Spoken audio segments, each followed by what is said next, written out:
Matapos mong iwan ang It's Showtime sa kanilang kagipitan, ngayon gusto mong sumama sa kanilang kaginhawaan? Mag-isip-isip ka nga, Billy Crawford.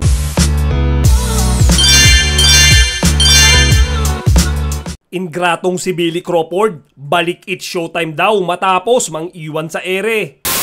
Magandang araw mga kachika, Rigel po ulit ang inyong Chika Patrol. Talakayin natin mga kachika ang tungkol sa pahayag ng ingratong si Billy Crawford. Ayon sa kanya, hindi niya isinasara ang posibilidad na magtrabaho sa alinmang noontime show na umiere sa magkakaibang TV networks. At ang mga noontime shows na kanyang tinutukoy ay ang EAT, Itbulaga at ang kanyang pinanggalingan na It's Showtime. Ang huling noontime show na pinangunahan ni Billy ay ang Tropang LOL.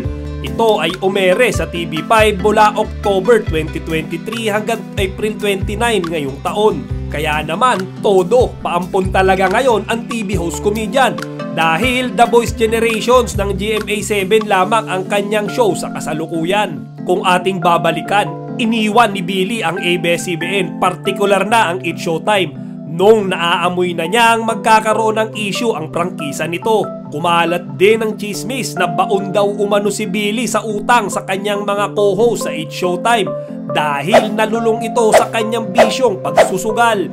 Kung kaya't dagdag ito sa rason ng kanyang pag-alis sa programa. Hanggang sa kasalukuyan ay may financial problem pa din umano ang TV host comedian.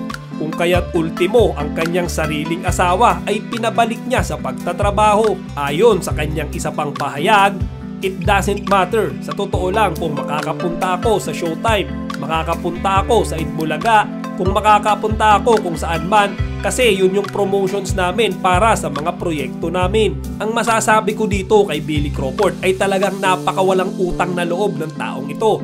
Kasi ba naman matapos siyang pakainin at bihisan ng ABS-CBN ay bigla niya na lang itong iiwan nang naaamoy niyang hindi niya na ito mapapakinabangan. At ngayon na nakikita ni Billy na maganda ang estado ng karir ng kanyang mga dating kasamahan sa It's Showtime, aba, todo parinig kayo nito na gusto niyang bumalik.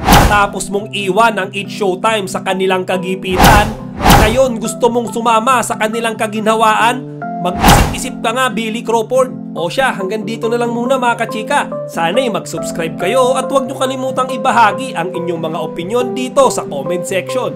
Chika Patrol signing out! Kachika, huwag nyong kalimutan mag-like, comment, and subscribe. Para sa iba pang mga celebrity news, i-click lamang ang mga videos na ito.